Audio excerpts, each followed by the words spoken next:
Bismillahirrahmanirrahim.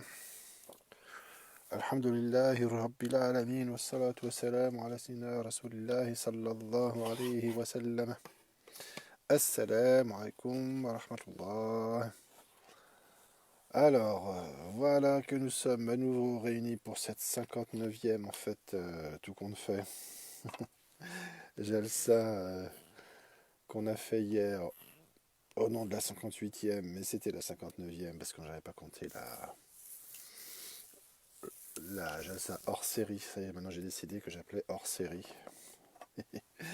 toutes, euh, toutes les occasions voilà, qui sortent un petit peu de la série des articles habituels. Et, voilà. Inch'Allah. Oui, parce qu'il y a un problème de connexion euh, qui fait que la fin n'était pas audible, enfin n'était pas diffusée en fait. J'espère que ça va aller, Inch'Allah, et puis que la connexion va être bonne. Inch'Allah, la barakatillah. Alors donc, cet article total, on appelait comme ça les articles, c'était en fait des mini-articles thématiques avant qu'on les instaure. Voilà, on appelle ça article total, et puis on regardait les références, parce que pour des raisons techniques, c'était plus simple. Sur la position de Cheikh Mohamed Zaki Eddin Ibrahim, rahimahullah, excusez-moi, sur les modes d'enseignement du maître spirituel dans la tariqa Mohammadi Ashadiliya. Voilà, qui répond, si on peut dire, aux questions qui se posent de manière légitime, plus ou moins directement, et de savoir comment s'actualise l'enseignement initiatique, l'enseignement spécifiquement initiatique qui touche les questions de tariqa dans la tariqa Mohammadiya, à la suite de Cheikh Mohamed Zaki Eddin Ibrahim. Voilà, donc on a regroupé, et on regroupera, parce qu'en fait on a retrouvé, et puis on retrouve parfois quelques références de cette question dans ses écrits. Enfin, en général, on a quand même fait mis dans cet article total les références les plus importantes et les plus connues en tout cas, et puis de toute façon largement suffisantes à ce sujet. Dans cet article, voilà, progressivement, mais globalement, il a été écrit, au moins pour sa première mouture, comme on dit. Ah, j'ai l'impression qu'il manque une page, non? Ah non, voilà. Très bien. En 2012, il est apparu nécessaire, ne serait-ce que pour compenser certaines informations tronquées ou incomplètes qui ont été récemment diffusées à ce propos. C'est-à-dire qu'il y avait des choses qui étaient annoncées ici et là, sur je ne sais plus où d'ailleurs, enfin peu importe. Mais aussi pour répondre à des demandes sincères qui nous ont été qui nous ont été formulées directement, de présenter ici un certain nombre des informations données par Cheikh Mohamed Zaki Eddin Ibrahim lui-même sur les modalités de l'enseignement initiatique au sein de la tariqa Mohammediya Chadiliya de son temps et après lui. Voilà. Donc je vais redire, mais ça fait pas de mal, comme on dit, de toute façon. Ce que j'ai dit hier, donc je m'excuse auprès de ceux qui étaient déjà là, et puis dans ce cas-là, qui peuvent aller faire autre chose, bien sûr.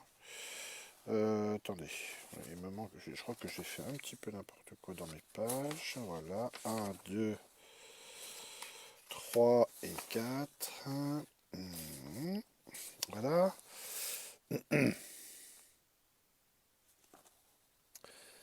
Oui, j'ai oublié de dire que sur le même sujet, on peut voir entre Suluk et Tabarruk, ce qu'on je crois on a déjà vu. et raréfaction des maîtres ou des disciples, point d'interrogation. À ce propos, ça éclaire bien les choses pour savoir quelle est la conception de l'enseignement et la situation de la tariqa sous ce rapport, actuellement. Bismillah. Donc on va commencer par lire un extrait de Khitab,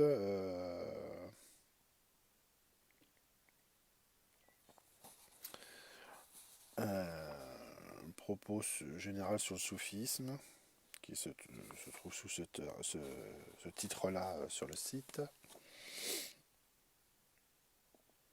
Mon fils, le soufisme est une fonction adaptée à chaque époque, à chaque personne et à chaque lieu. Alors par fonction, on a traduit khidma, qui est le terme, on aurait pu traduire par service, mais bon, on lui donner un sens un peu plus fort. Voilà qu'on m'apporte un petit café. Alhamdulillah, shukrillah, bismillah. Ce qui me vient fort à propos. Note 3. Voilà. Bismillah.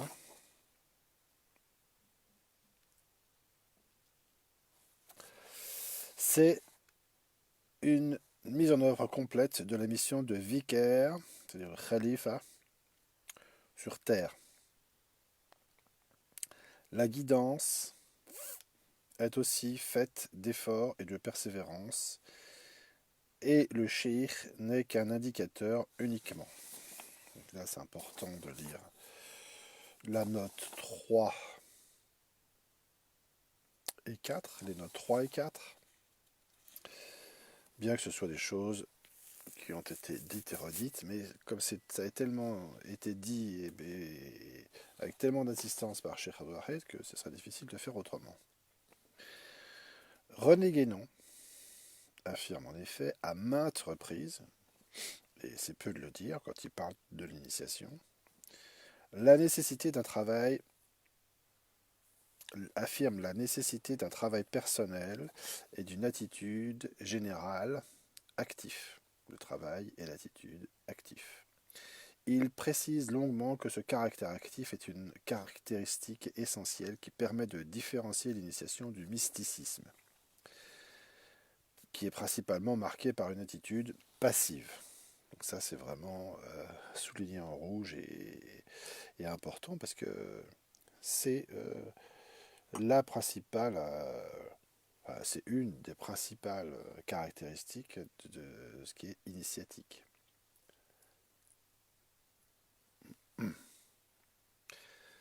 Cette insistance est également une mise en garde contre les tendances générales passives de l'être humain, en général, qui s'expriment et se développent à l'extrême lors de ce que la tradition hindoue désigne par le terme Kali Yuga, c'est-à-dire la fin des temps, Akhir al-Zaman, al-Azman ou Akhir al-Zaman en arabe et en islam. Il y a donc dans cette affirmation, qu'est-ce que je dis là? Oui, il y a donc dans cette affirmation des deux maîtres contemporains, Cheikh Abdul Wahid et Cheikh Mohammed Zaki Eddin,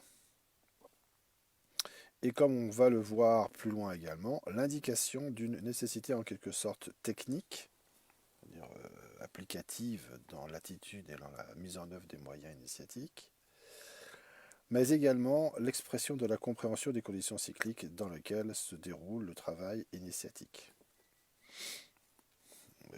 Et donc l'intelligence, donc il est question aussi de l'intelligence qui procède à la mise en œuvre des moyens initiatiques dans les temps dans lesquels on se trouve. C'est pas tout d'avoir des moyens et une perspective, mais encore faut-il savoir comment la mettre en œuvre, les mettre en œuvre. Citation, nous devons faire remarquer que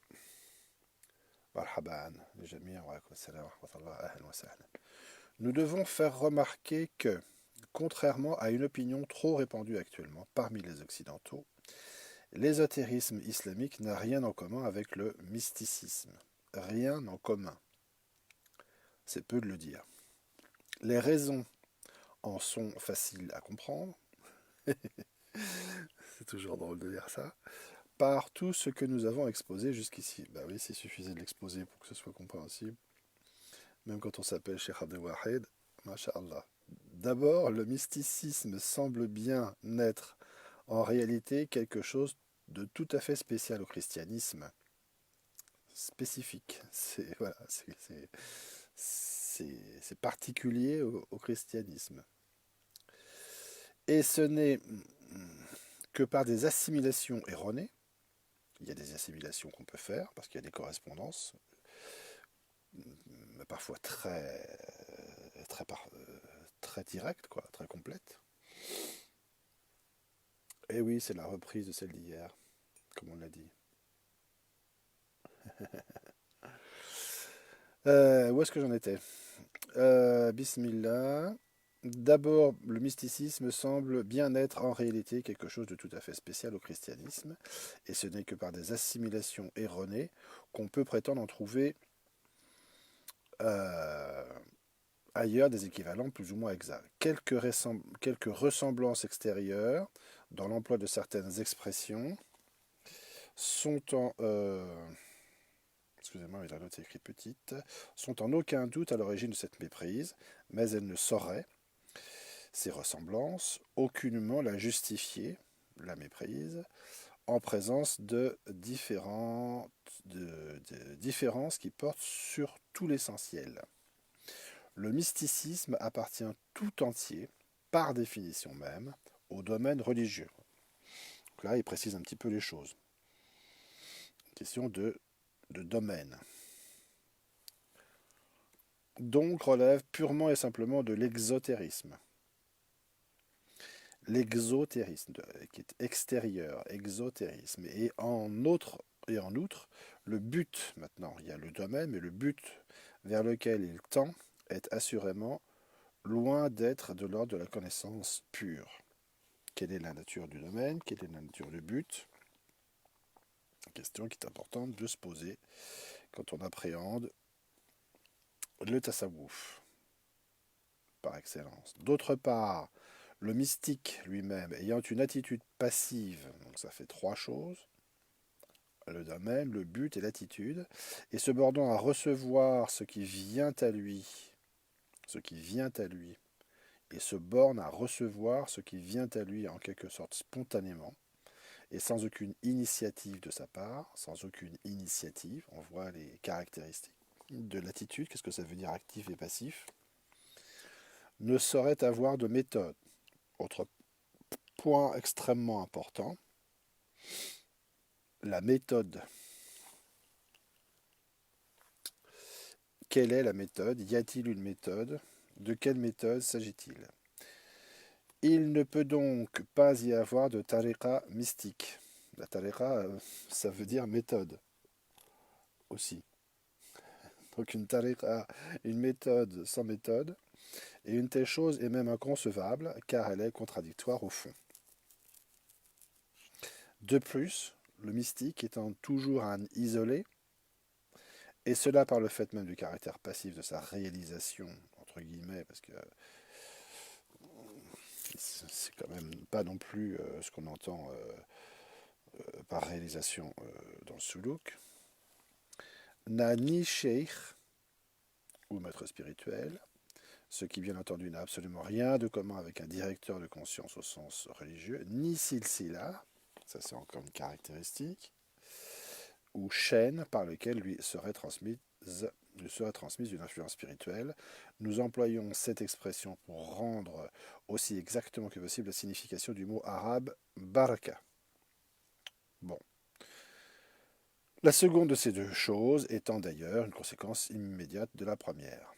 La transition régulière de l'influence spirituelle, encore un point important à bien comprendre pour définir ce que c'est que l'initiation, et la tariqa, est ce qui est caractéristique essentiellement de l'initiation et même ce qui la constitue proprement, et c'est pourquoi nous avons employé ce mot plus haut pour traduire tasawwuf. Traduit, cher de Wahed, donc de précise, le mot tasawwuf par initiation.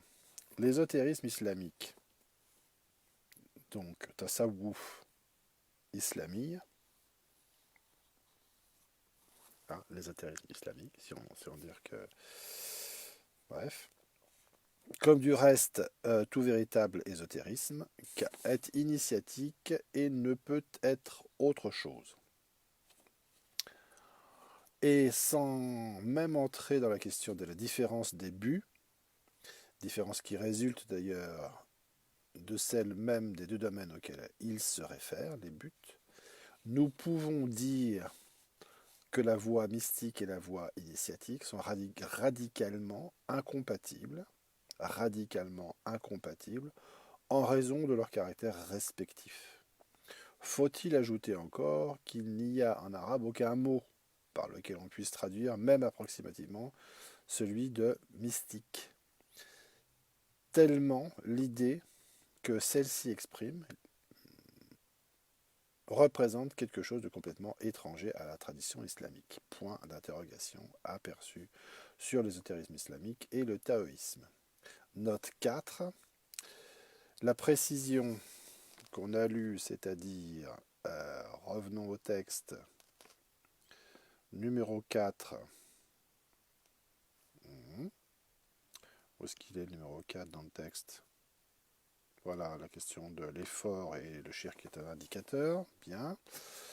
Se trouve un écho chez René Guénon dans ses aperçus sur l'initiation qui représente le rôle et la fonction du maître spirituel en des termes presque identiques. Marhaban. Et dont on voit qu'ils mettent une fois encore en avant l'importance du travail effectué par l'initié lui-même et l'importance du caractère actif de celui-ci. Bien. Voilà.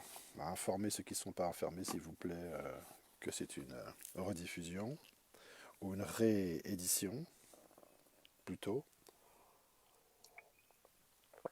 s'il vous plaît, de la jalsa d'hier. Alors, on en était où? Voilà. C'est une mise en œuvre complète de la mission de vicaire sur terre. La guidance est aussi faite d'efforts et de persévérance, et le cheikh n'est qu'un indicateur uniquement. Malgré ce qu'il va dire ensuite, le cheikh. Il faut bien avoir tout ça en tête et donner la place aux choses sans exagérer. Le cheikh n'est qu'un indicateur. Uniquement. Ainsi, celui qui ne travaille pas n'arrivera pas. Ça recentre rapidement les choses sur l'essentiel. Et celui qui ne cherche pas l'ascension spirituelle ne verra ni anoblissement, ni élévation de son être.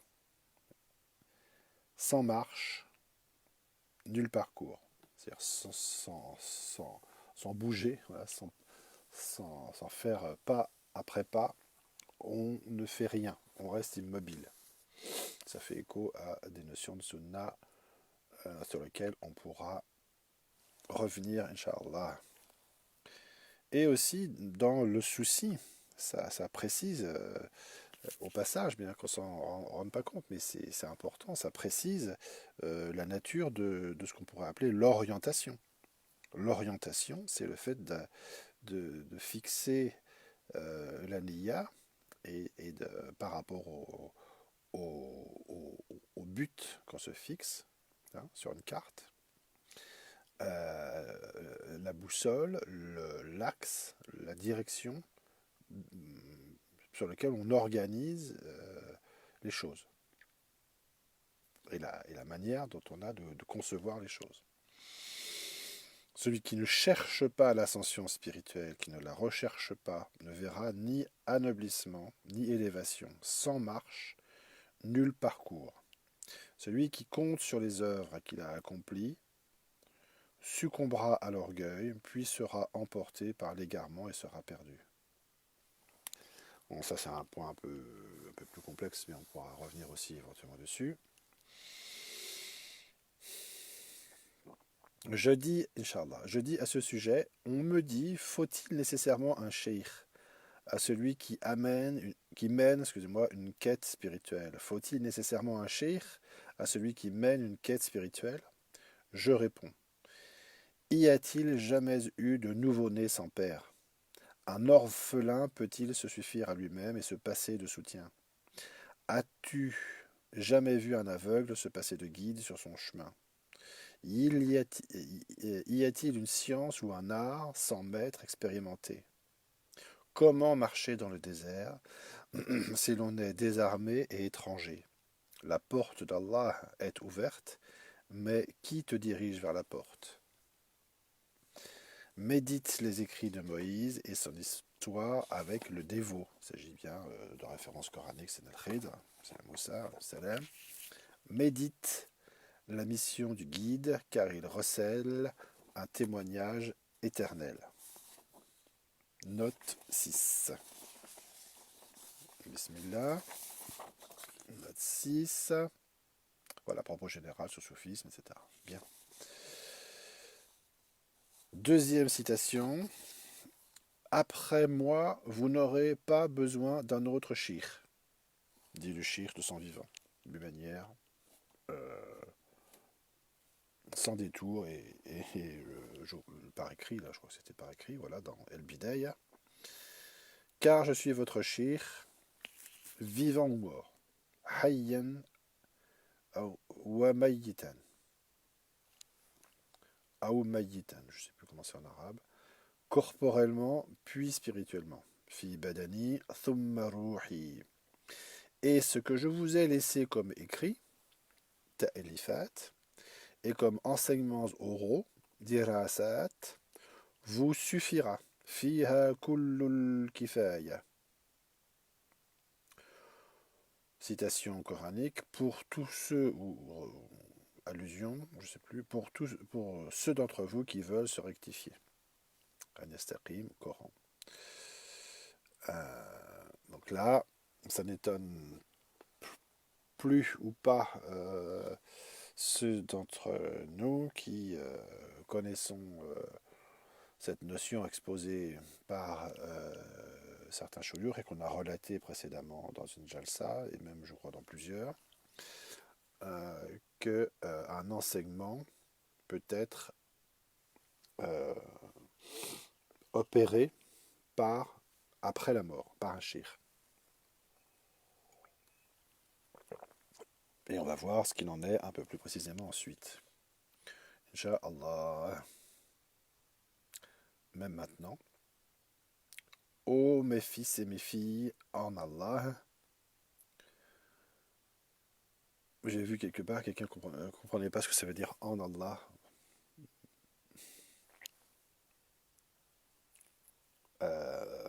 Enfin, la fraternité en Allah ou quelque chose en Allah.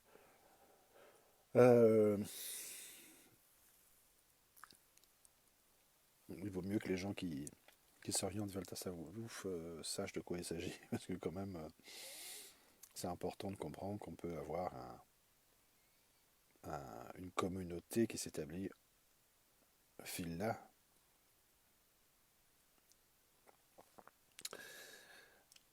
Wabillahi tawfiq. Tranquillisez-vous, dit le shir, sur le fait que votre père, waladukum, et je ne dis pas votre shir, insiste le shir Mohamed Zaki ed-Din, car je ne suis pas parvenu au degré de la maîtrise spirituelle, bah, shaykha, et ça nous ramène à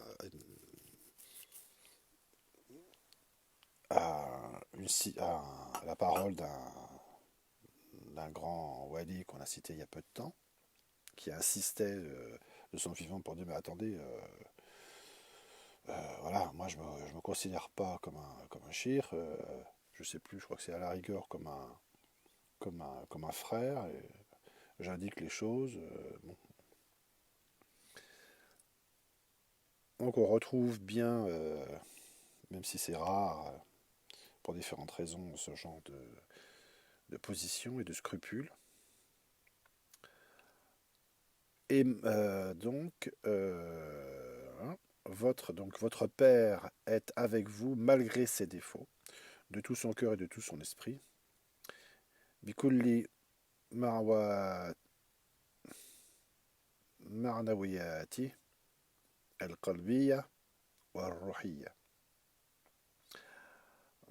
Dans tout le sens, au sens plénier des termes, enfin, ouais, du cœur et de l'esprit. Il en sera ainsi avec l'autorisation d'Allah après sa rencontre. Subhanahu wa ta'ala. Notre espoir est véridique, certain et total, même si par politesse, le shir s'exprime comme ça, on voit bien quand même comment il exprime les choses. Qu'Allah nous fera la générosité de nous faire rejoindre, et ceci par pure grâce et par sa miséricorde préexistante. Vous voyez les soins de adab avec lesquels s'exprime le shir. C'est quand même quelque chose d'important et qu'on peut avoir en tête quand on voit certaines affirmations ou certains comportements différents. Les gens, donc, de nous faire rejoindre, les gens des esprits affranchis, Ahl al-Arwah al-Mutlaqa, dans le monde intermédiaire, Barzakh, si Allah veut. Le Cheikh a consacré plusieurs articles sur la définition du monde intermédiaire. La réalité et ce que ça permet, si on peut dire. Ainsi, notre mouride n'aura pas besoin, après nous, d'un shir ou d'un guide. Affirmation quand même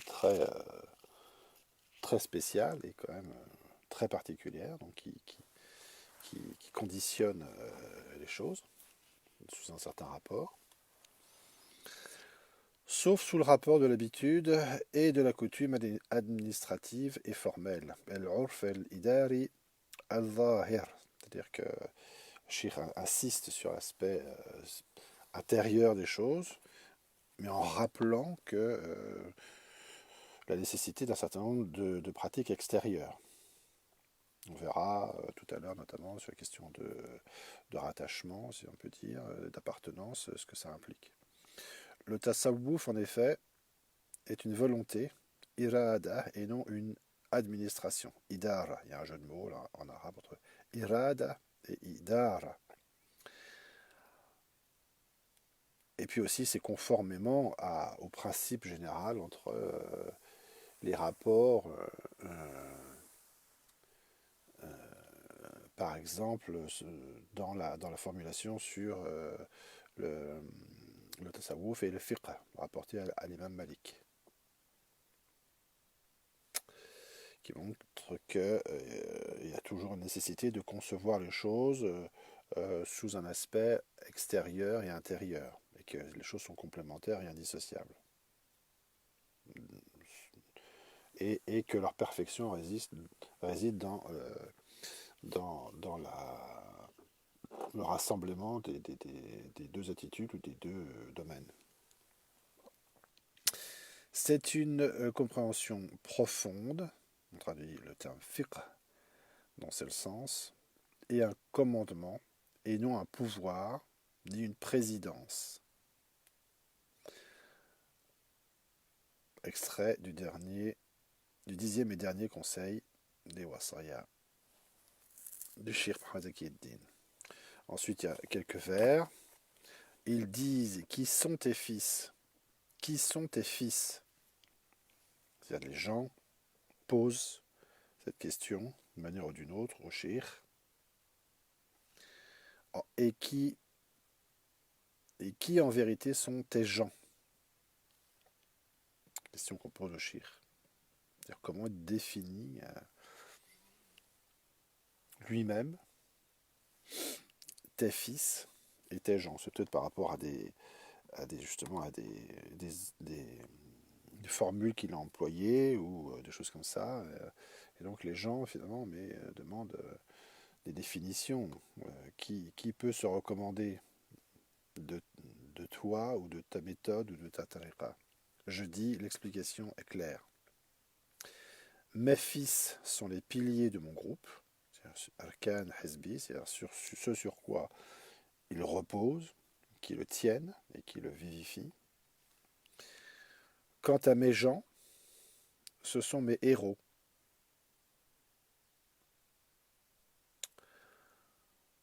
Où qu'ils soient. Donc il élargit très très fortement ces définitions. Celui qui vivifie mon héritage, Tourathi, fait ainsi partie de moi, minni. Celui qui a encore une fois une action active de vivification de l'œuvre, fait partie de moi. L'héritage, c'est pas quelque chose qu'on reçoit passivement et qu'on met dans un tiroir et qui permet de mettre un coup de tampon sur une ijaza ou sur une action.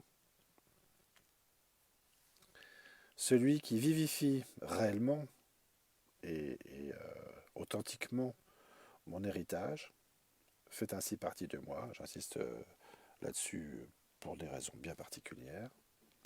Même quand le temps, Zaman, aura passé, où le lieu, Makan, sera éloigné.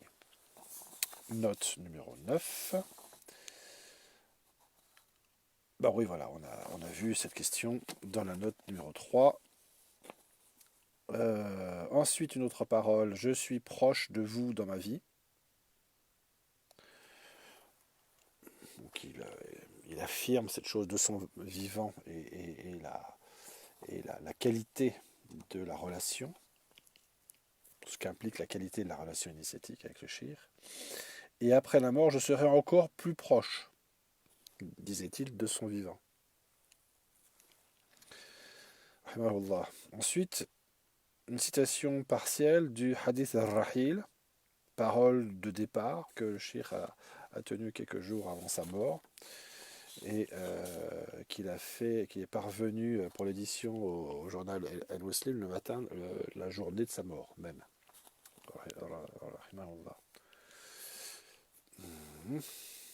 Donc, page 3. Quand j'aurai quitté mes frères, je cohabiterai avec eux comme si je n'étais pas parti. Car la mort est une vie que je vivrai. En y arrivant, j'accéderai à un degré supérieur, j'y rencontrerai mon ancêtre, El-Mukhtar, mes maîtres et ceux qui parmi eux m'ont servi d'exemple. Si auprès de vous je suis un mort allongé, auprès d'Allah je suis vivant sans que la page soit tournée. J'ai laissé une méthode suffisante, Manhaj el-Kafi, à celui qui, dans la guerre spirituelle, correspond à ce que je désirais. Or, mon appel n'est la priorité privée de qui que ce soit, ni legs pieux que j'aurais voulu. Donc là, je termine rapidement parce que c'est l'heure du Maghreb. Voilà, donc on voit bien qu'il y a des affirmations qu'on pourrait rendre contradictoires, mais qu'il faut bien comprendre néanmoins. Et pour finir, sur le lien et le rattachement à la tariqa Muhammadiyya, nous complétons ici, voilà, pour montrer que même s'il y a ces aspects intérieurs très marqués, il y a aussi l'importance de respecter certains usages et formes extérieures pour différentes raisons qui tiennent à la cohérence. Notre Cheikh Mohamed Zaki Ibrahim a déclaré: en vérité, celui qui pratique nos oraisons avec sincérité, une condition, fût-ce une seule fois dans sa vie, il fait partie de nous et nous est attaché. Minna walana, il est minna walana, où qu'il soit, de quelque manière que ce soit et dans quelque temps que ce soit, à la condition que ce soit bisitq, et sans que ça exclue un rattachement extérieur quand il peut être réalisé. Par cela, il acquiert tous les droits huquq de nos frères en Allah dans la vie et après la mort. Mafatih al-Qurb, qui est un recueil d'awrad principalement. Celui qui diverge de nous, man khalafa anna, ne fait ainsi pas partie de nous, falaysa minna, même s'il se rattache à nous, intasaba ilayna, quant à sa responsabilité sur ce qui lui revient, elle est à lui et pas à nous. Alayhi la alayna. Revue al-Muslim. Voilà, on a dit, je crois, l'essentiel. C'est l'heure de faire la prière. Barakallahu fik pour votre écoute. À tout à l'heure, Inch'Allah, pour la 60e Jalsa, à partir de 8h30 jusqu'à 9h. C'est un petit peu long, je crois. Donc, va falloir qu'on soit bien à l'heure. Je parle pour moi, bien sûr. Inch'Allah, wa billahi tawfiq, alhamdulillahi rabbil alamin, wassalamu alaikum wa rahmatullah.